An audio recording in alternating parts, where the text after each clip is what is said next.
Hello WhatsApp guys, সবাই কেমন আছেন? আশা করি সবাই ভালো আছেন। আপনার দয় ও ভালোবাসায় আমিও ভালো আছি। আমরা যে ভিডিওটা আজকে করবো, যারা এখন পর্যন্ত আমার দেখে গিভওয়ে বা কোনো কিছু গিফট পান নাই, তারা আমার এই ভিডিওতে কমেন্ট বক্সে ওয়াইটি দিয়ে যাবেন।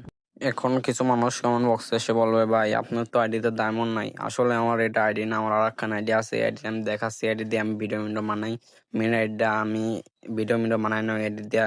যারা এখন পর্যন্ত একবারও গিভওয়ে পান নাই, তারা যারা প্রাইম লেভেল 1 বা 2, তারা শুধু কমেন্ট বক্সে ওয়াইটি দিয়ে যাবেন। অন্য যাদের প্রাইম লেভেল 3, 4, 5 এরা কমেন্ট বক্সে ওয়াইটি দেবেন না। কারণ আমরা যারা একবারও ডায়মন্ড টপ করে নেয়, যাদের সামর্থ্য নেয়, তারা শুধু এই ভিডিওর কমেন্ট বক্সে ওয়াইটি দিয়ে যাবেন। আর অবশ্যই আমার ইউটিউব চ্যানেলটা আপনারা সবাই সাবস্ক্রাইব করে দেবেন। আমার এটা নতুন আইডি না, আমার এই আইডিতে একটা কাস্টমের ভিডিও ছাড়া হয়েছে। সবাই আশা করে দেখে আসবেন এবং লাইক সাবস্ক্রাইব করে দেবেন।